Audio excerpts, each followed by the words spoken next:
I'm Morgan. And I am Jeff. And we are here with a very special episode of That's Not How the Force Works, coming to you from Walt Disney World and the opening of The Rise of the Resistance. It has been a crazy morning, hasn't it? It has been a very crazy morning, but super exciting, super enjoyable, and we wanted to make sure that you all had an update on what to expect for Rise of the Resistance. Yeah, I mean, it's not even 1 o'clock and I feel like it's been a crazy full day. So how did that day start for you? So let's actually backpedal a little bit, right? Because I want to talk about the fact that going into Rise of the Resistance at Walt Disney World, we did not have a lot of information on anything about how lineup would work or how the queue system would work. Basically, the only thing that Disney kept telling us was that the park, Hollywood Studios, would open at 8 o'clock and the parking lot and the buses would start an hour beforehand. And that was something that was reiterated to us by Batu citizens the day before. Yeah. So we decided that we were going to wake up at 4 a.m. with the hopes of catching an Uber or just driving around until the parking lot opened. And we did. It was a very early start. I had the coffee ready. We had our Batu bounding costumes laid out. And I gotta say, it kind of went off without a hitch, really. Yeah, it really went well, and massive thanks to the rest of the Star Wars internet for helping us, figure out where things were when we were taking the Uber over to Hollywood Studios. It was about the same time that the parking lot had opened, so we were able to have our Uber reroute with a little bit of... With a little extra tour of Walt Disney World. Yeah, the Uber was interesting, but we managed to arrive at Hollywood Studios. After the parking lot opened, we were dropped right off, and at that point, there had been several single file lines. We were able to go through security. Yeah, and then pretty quickly. Yeah, and then join a line at the ticket window. Yeah, I mean, we were briefly stopped by security. We went through the no bag line, and the security guard there was briefly concerned that we had incorrectly gone through the guest entrance. He was directing us to the cast entrance, which I think is a sign to how good we looked this morning. And then he did briefly question our outfits once he realized we were guests. Yep. But it was actually very quick through security, and we pretty much immediately got into a line to join the Magic Band queues, tickets. Well, I mean, some people have tickets, not everyone has magic bands. Fair enough. But so I had been following the Twitter Rise of the Resistance hashtag all morning, and I know some people got there like right at midnight, some people got there at 3 a.m., and at no point did I really see the line, go back down the boardwalk trail like we saw with the opening of Galaxy's Edge. Even though they didn't necessarily broadcast it, I think Disney was definitely prepared for the fact that they were a big crowd, and so they went ahead and let everyone through security at around 5. They had us lining up at the turnstiles, and when we joined the queue, we were through security, kind of about past the Christmas tree that's outside, right? Yeah. That's what I want to say where we were, and we didn't wait there long before they actually opened up the park and let us in. Yeah, I mean, I think we had only been in line maybe 2 or 3 minutes when we started moving, and I mean, it was a huge move forward right up to the turnstiles, and of course it went from maybe 3 or 4 lines into, I don't know, maybe a dozen or more. I feel like they had almost all of the turnstiles open, so it really moved us through pretty quickly. It was super orderly, not a lot of chaos, definitely worked really well. As we went through and scanned our Magic Band or scanned your park ticket, you got a slip of paper that talked about the virtual queue system that they were using for Rise of the Resistance. And this is the first time that Disney has used this type of virtual queue system for a ride opening like this, to my knowledge. As far as I know, I haven't seen or heard anybody using it prior to this, but I think that was actually really interesting because we were trying to tweet and we were trying to keep up with Instagram and everything else we were doing while trying to walk down Hollywood Boulevard and read this sheet of paper. But actually, I feel like it worked out really well, and everything went pretty straightforward. Yes, so once we got through the turnstiles and we got our slip of paper about the virtual queue. They held us in front of the Hyperion Theater, in front of the stage where the Star Wars show happens. And that's where we were held, and everyone got a chance to look over their virtual queue paperwork on how that worked, and the CMs were reiterating over, mostly just shouting across the crowds that there would be no standby line, that if you wanted to ride Rise of the Resistance, you had to sign up for the queue, and once you signed up for the queue, you were good to go. So we signed up, we got boarding group 22, and then from there, you were able to walk about the park, which was really nice because they had different stands open for food. They had the event merchandise the event, store open. Yep, the event merchandise store was open. The Starbucks on Hollywood Boulevard was open. Really, the pro move was to swing around the corner down Sunset and go to Anaheim Produce, where they had coffee set up. But they actually also wheeled out some carts with coffee and hot chocolate throughout the park as well. It was a little chilly. Obviously, I think most of us have the My Disney Experience app, but if you don't have the app, it was my understanding that you could also get in the virtual queue through any of the guest experience centers. There were lots of CMs rocking tablets, so my assumption is that they could scan your Magic Band and get you in a queue there. So overall, I think the morning was really, really efficient. It was about, I think it was just a little bit after 6:30. We were already inside the park. We were already in a queue. We had gone to Anaheim Produce for coffee, and we were just kind of hanging out, talking with other Star Wars fans and taking some photos of what's going on. So yes. So to reiterate on the virtual queue, you do need the My Disney Experience app to join a boarding group yourself. Also, you do need to have ticketed into the park. You cannot book your boarding group in advance at this time. I did try to test out with one of our other party members, and I was rejected because they were not in the park. So if you do not have the My Disney Experience app on your phone, and you do not want to use the My Disney Experience app on your phone, you will need to see a CM, and they will add you to the boarding queue. Unfortunately, I'm not sure what that really means because you get notified through your phone when your boarding group is ready to board. So I'm not really sure how that process will work if you don't have a phone. yeah, I think actually maybe next time we go back, we might want to try that. Secretly, I'm hoping that we can go back tomorrow morning. I know we have other plans, but I'd really like to go on this attraction again. So the one thing to know about the virtual queue is it was about 8:30 by the time it was full. Now they did start early. Yeah, they did start accepting boarding groups when we got into the park, which was about 6 o'clock, and it was full by about 8:30. So we're looking at about 2.5 hours before the boarding groups were full for the day. So keep that in mind. If you want to ride Rise of the Resistance, if you want a boarding group, do try to get to the park at Rope Drop, and do sign up for a boarding group as soon as you enter the park. Yes, as soon as you Magic Band into the park or use your ticket to get into the park, definitely open up the My Disney Experience app and get into a boarding group if you plan on having the possibility of doing Rise of the Resistance. But honestly, I gotta say that was a really great experience, was just being able to, quote, get in line without actually standing around in line.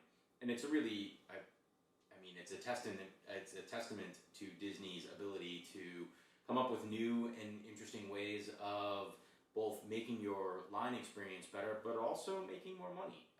It was allowing us to do some shopping and drink some coffee.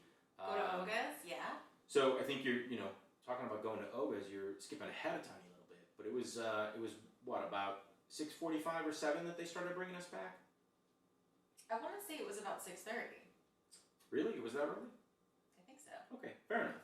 But so after we stood in front of the Hyperion Theater for a while, they did start bringing us back into Galaxy's Edge. And I kept expecting us to stop at certain points. And we just kept walking.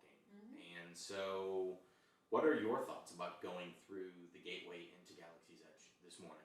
It was definitely exciting.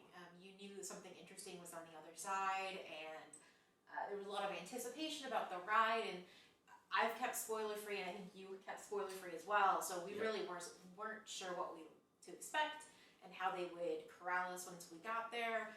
But because of the virtual queue system, we were able to just walk on through the rest of Batu. They did have us winding around in a big long line in order to get back to Smuggler's Run if you wanted to ride that. But otherwise, it was, you could just kind of wander around as you saw fit. Yeah, so I mean, Smuggler's Run was open as soon as they brought us back in. It is my understanding that they began boarding for Rise of the Resistance immediately as well. But then the other cool thing was Oga's, and all the stores were open as well. Mm-hmm. So pretty much as soon as we got back there, I mean, definitely by 7 o'clock, it was go, go, go. And I'm not gonna lie, we made a beeline to Oga's and grabbed some calf. Yeah, grabbed some calf because it was that kind of morning already. Yeah, and one important thing to remember about the virtual queue is that you have 2 hours from the time that your boarding group is called to board the attraction. So if your boarding group is called and you are on Smuggler's Run, or if you are on Oga's, don't panic. You have 2 hours to get back to Rise of the Resistance. Yep. So, anything else about the waiting that we want to go through before we start diving into the attraction itself? So we did encounter some downtime on the ride. While we were in Oga's, we almost got to our boarding group. They were at 20. And we decided to hurry up so that we could, get there as soon as they called our boarding group. And about that time, the ride went down for about 25 minutes. And there was some stress. There were some frustrated people, definitely on Twitter. Definitely. You didn't really see them as much in the parks, but hey, it's a new attraction. We knew that there was opportunity for downtime.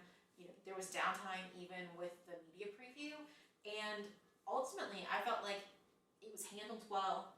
And they got the ride back up very quickly, and I'll be honest, I haven't kept up on if it went down again since we got back from the park, we left about 10. So ultimately, I think it went okay. Yeah, I mean, I saw some tweets that were very critical about communication in the park and how cast members were handling it.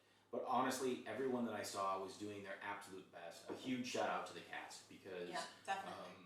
You guys really made that experience really, really magical, even in the face of a little bit of downtime, which again, I mean, for a brand new attraction, I think, it was something that we were expecting, honestly. So, big kudos to the whole team. Thank you for making that experience fantastic for us. Yeah. Are you ready to talk about the attraction? So, I think I'm ready to talk about the attraction.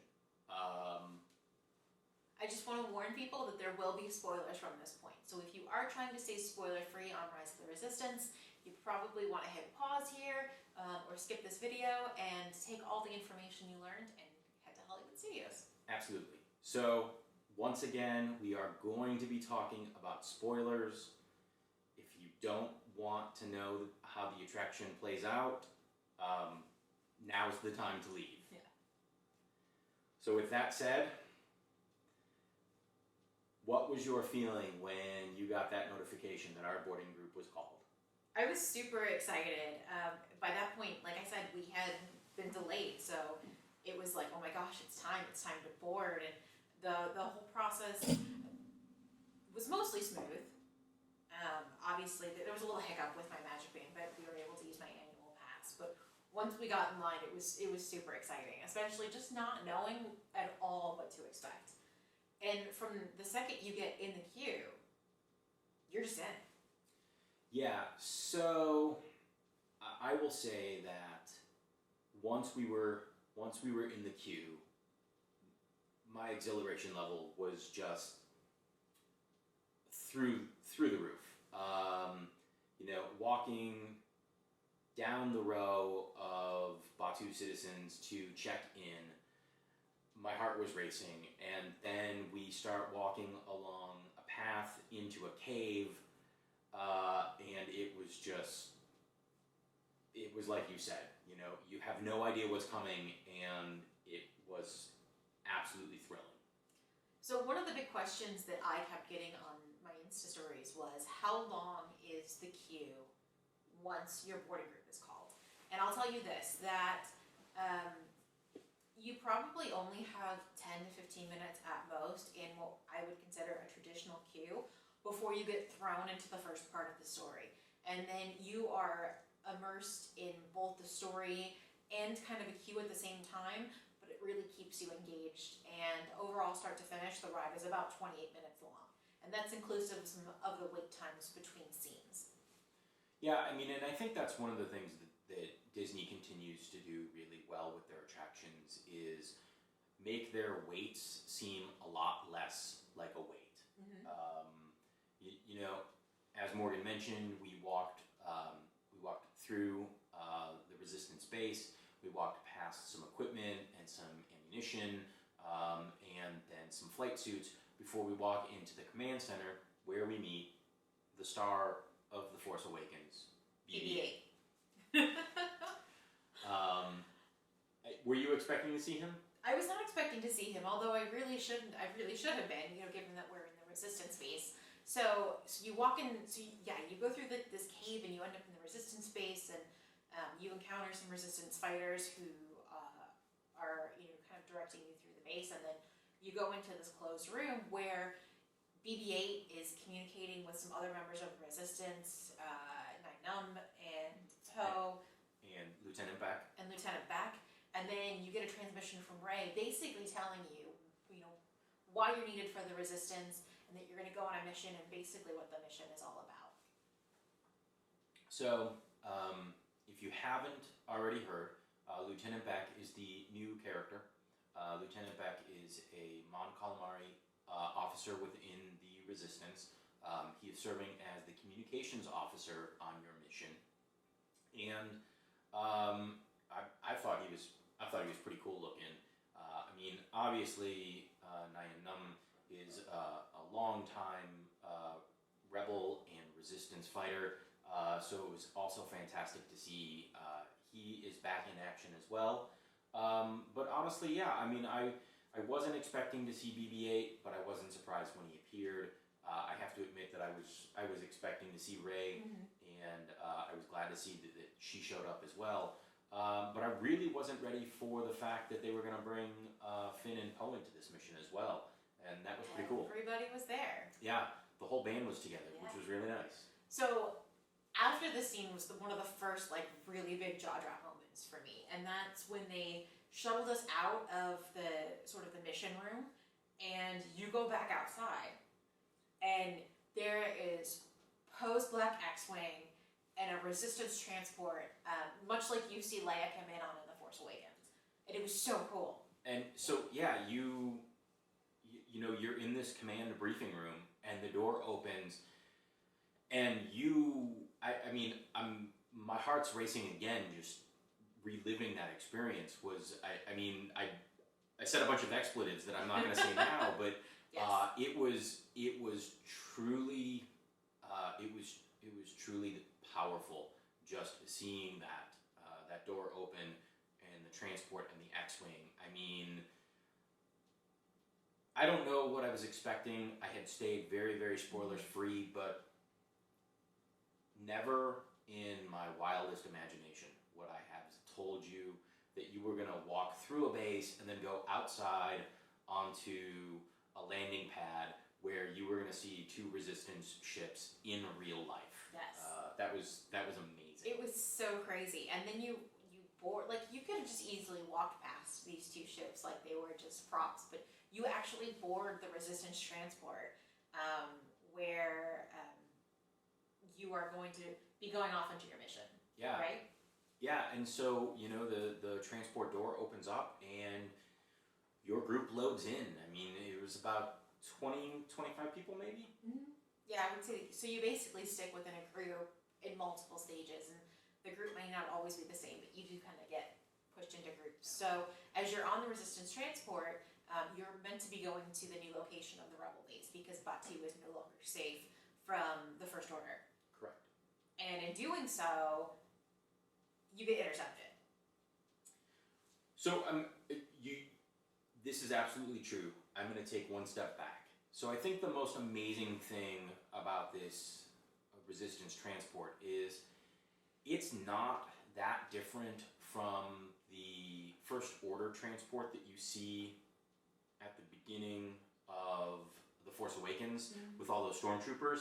I mean, it's standing room only. There's a bunch of handrails. Yep. And they just load you in, and you grab on, and you take off. Yep. I mean, yes.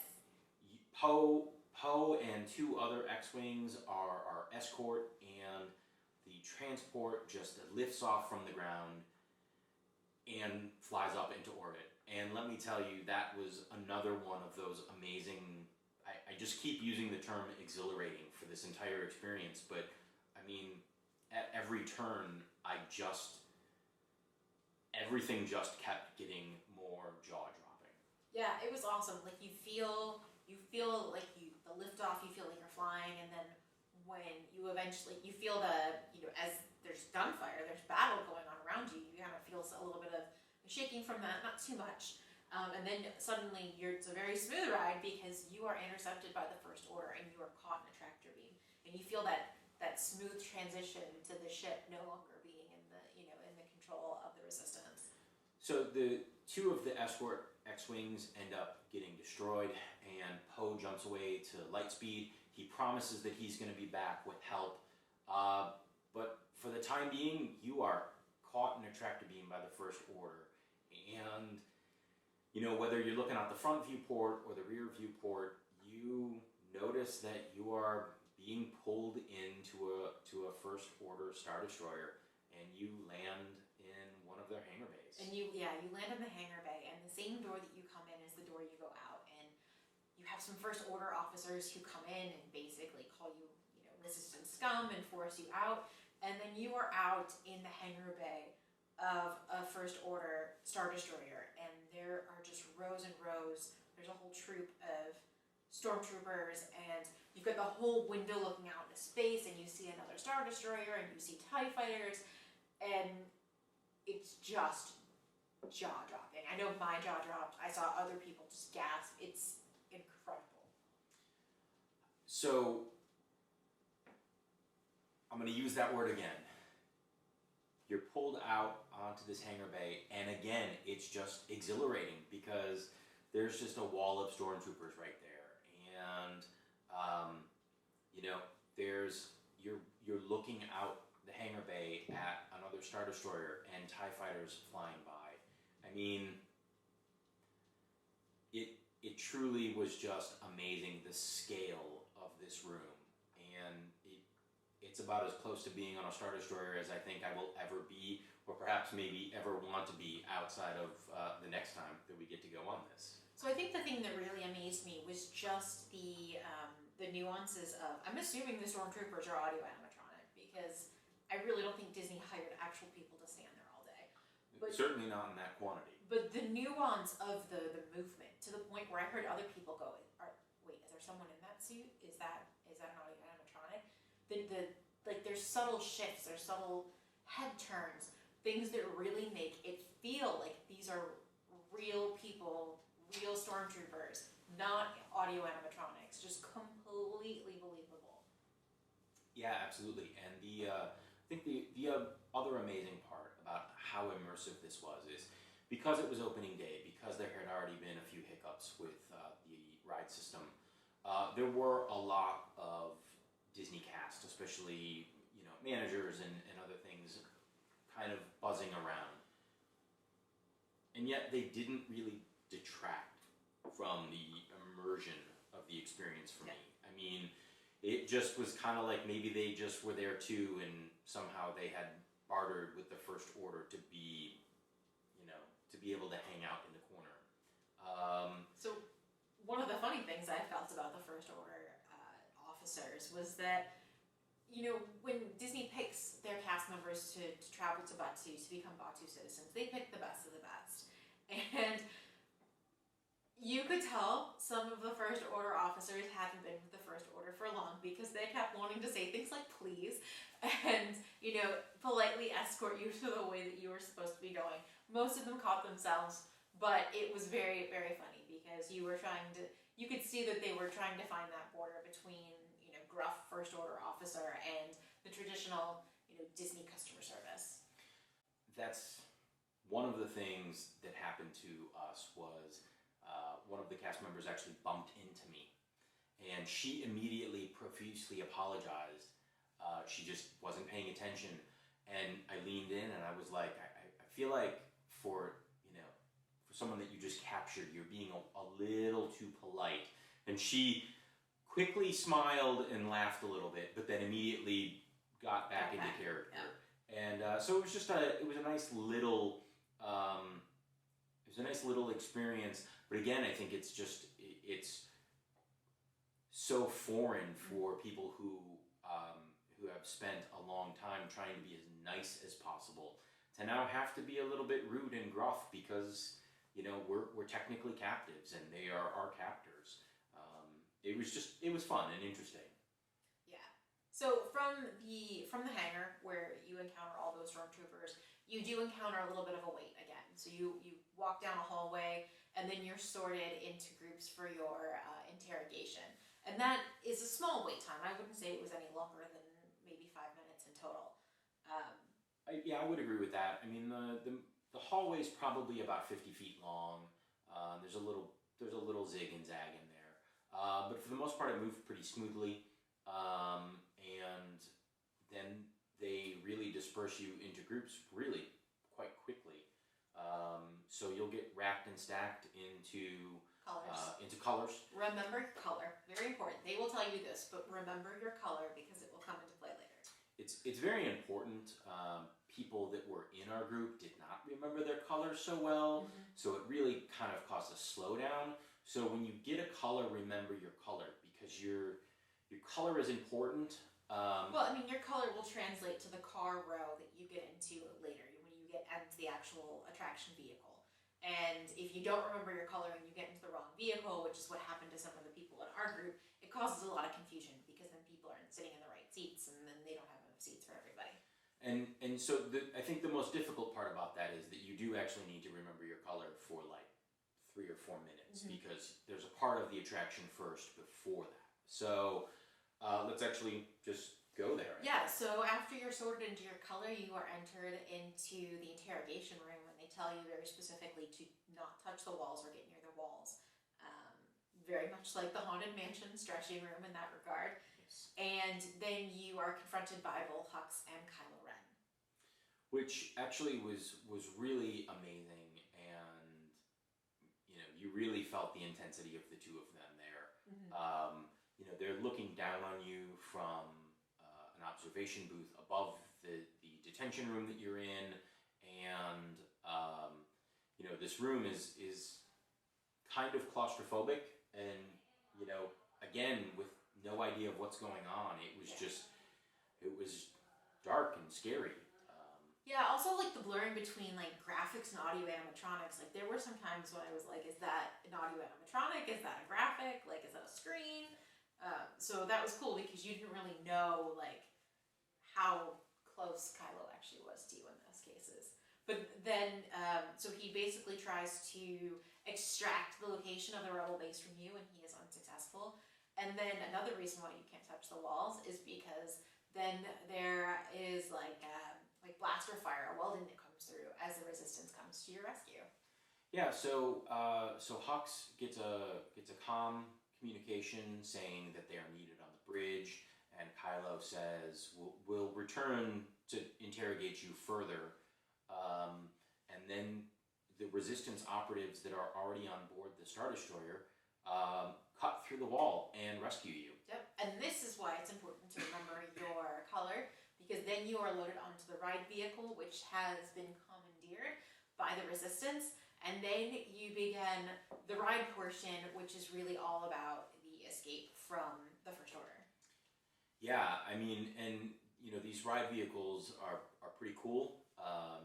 It's a trackless ride system, correct? It is a trackless ride system. There are 2 vehicles that appear to be paired together. I don't believe there was a connection, but because of the seating issue that we had, I honestly was focused more on where we should sit instead of what the system was. But definitely when we were moving, they were not completely connected, and there were no tracks.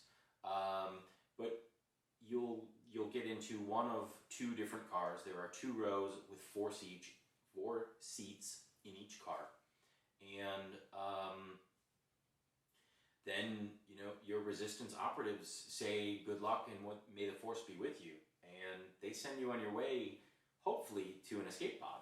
And from there, it's pretty much a whirlwind because the trackless ride system is so smooth, but it also kind of throws you around every which way as you encounter stormtroopers that are shooting at you, and at one point you encounter Kylo Ren, and there's so much happening, and it's super fast paced, and it's just really thrilling.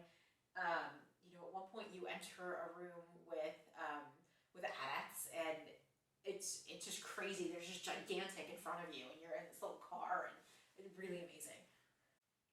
I think a whirlwind is the absolute perfect word here, because once you started moving, I tried to focus on as much as I could, but there's just so much going on, and I also feel like not every car is going to have the exact same experience because of the trackless ride system.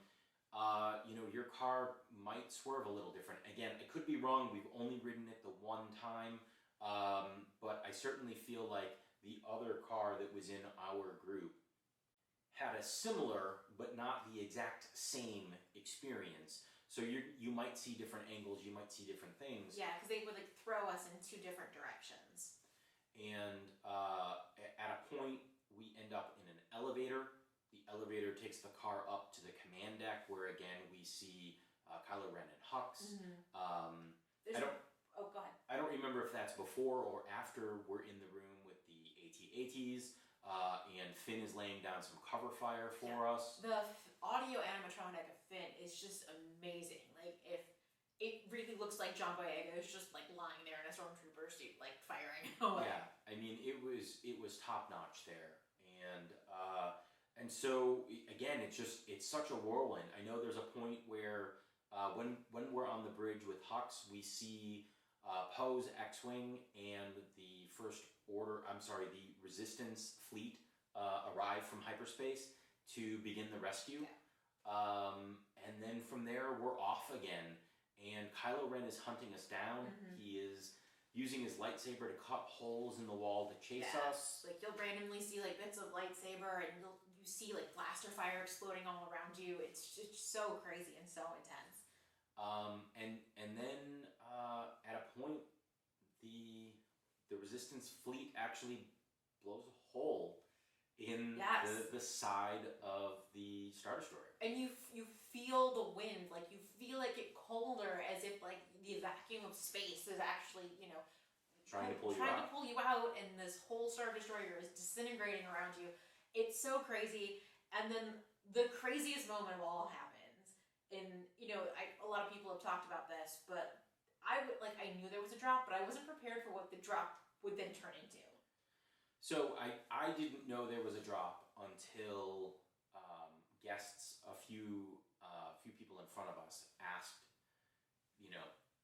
They had a young child, and they were like, "Is this going to be too scary? Is this a roller coaster? What can you tell us?" And they were like, "It's thrilling without being overly scary. We think that she'll be okay. There is a drop type experience, but it is minor and quick." And so I kind of knew that something was going to happen. I was not prepared for that at all. Not at all. So basically, your vehicle eventually locks into the escape pod, and I was expecting a drop down an elevator shaft, but it's not that at all. It's your escape pod dropping out of the Star Destroyer, and then you start flying. It's insane. I think the only way that I can describe it is it's like when you're flying in an airplane and you hit one of those turbulence pockets, and the plane will drop or rise suddenly. That's a really good description, actually. Because I mean it felt like the ground was pulled out from underneath me. I am convinced that I was in an escape pod on a Star Destroyer that just fired off, because I mean my brain told me that we fell about 50 or 100 feet, and then you can feel the thrusters of the escape pod kick in, and you start going back down to Batu. And in reality, it's really not a huge drop. You will have dropped before you you drop, and then it's over, and then you're flying. And just the reality of what's happening in front of you overcomes any like really frightening thing about the drop at all. So it's not. I mean, it's not even. I would say Rock and Roller Coaster is more scary, more drop. Like definitely Everest. Like, and if you can do Flight of Passage, you can totally do Ride of the Resistance. I tend to get motion sickness from things. Star Tours in particular, I'm kind of borderline on. Totally fine here. Totally fine. No issues at all between the screen and being thrown around. Like it's just a lot of times with motion sickness, it's because your visual and your physical are not in sync. But this is such an immersive experience that I did not get motion sickness at all. Yeah, and then from there on out, you are flying down to the surface of Batuu, and you actually land not too far away from the resistance base that you left. Mm-hmm. And let me tell you, that landing, it was kind of a rocky landing because it's an escape pod, but it was so exciting and so thrilling. And then when the carts that you're in, when they roll out onto that tarmac for you to get off, I mean, the resistance crew that is there were so excited and so happy to have us back that we were able to accomplish our mission. It was really powerful. I was so mind blown at that point. Like just that whole experience of the ride actually ending and like getting off of it. I was just like, by that my brain was just like pow, and so excited. Like I was almost in tears. Like it was just that incredible, and it really felt like you were. It felt like you were in the movie. Like I don't know that I've ever had a ride experience like this before. It was just absolutely incredible. And I know that Flight of Passage was amazing and really kind of groundbreaking for what it was. This, no disrespect to Flight of Passage, but it makes it feel like soaring, where you still really enjoy it and the technology is really cool. But this is far and away one of the best things a theme park has seen in a long time. I think the thing that they were able to accomplish with this, with the Rise of the Resistance, was not only is it a one-of-a-kind attraction. It has a very unique, if not absolutely one-of-a-kind ride system in it. They pretty seamlessly merge real things with audio animatronic characters, with holograms or digital display characters, obviously not real holograms, but holographic projection style characters, and they merge all of these things together so seamlessly that you really do feel like you're there. And it was really, really hard not to just get really wrapped up in the overall sensation of this, and getting off of it with.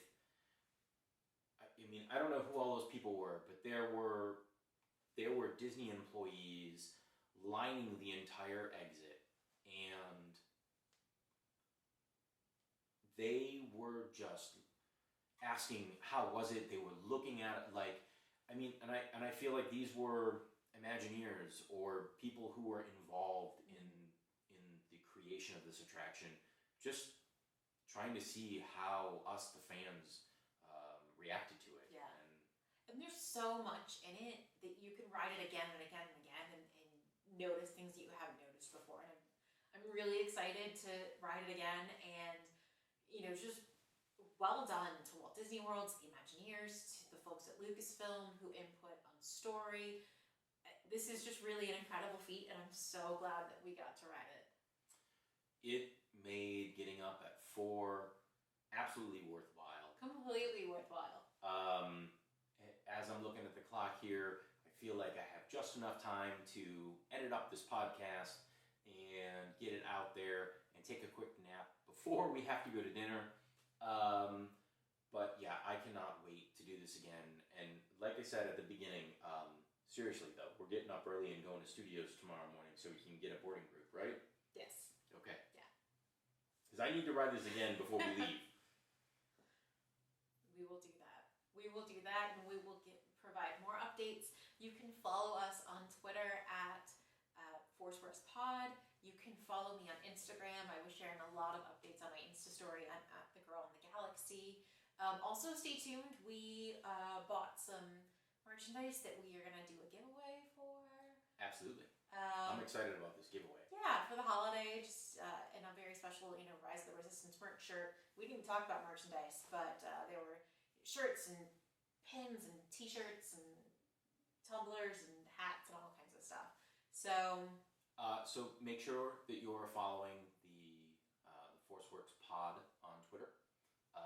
We were tweeting throughout the morning. We will continue to tweet about Rise of the Resistance and Star Wars and all things geeky. You can also follow me on Twitter at RooksJeff. I was very quiet this morning, largely because I was operating the Forceworks Pod Twitter. But I try to get a few things out now and again. Also, a big shout out to Morgan, who actually was on WDBO here in Orlando. I believe it's 96.5 here in Orlando. Yep. With Talk Radio Joe Kelly. She did a great couple segments with him this morning. And I'm really hopeful that we're going to get to do a wrap-up with him tomorrow as well. Yeah, it was super fun just being able to relay some of the updates from Hollywood Studios out to the rest of the listenership. So that was really cool. So overall, a great experience. I think I'm going to go out on a limb here and say, if you are disappointed with Rise of the Resistance, you are by far in the minority, and I'm so sorry that that's your experience, but I could not be happier. What about you? It was incredible. It was amazing, and I can't wait to ride it again. Anything else left to say? There's only one thing left to say. That's not how the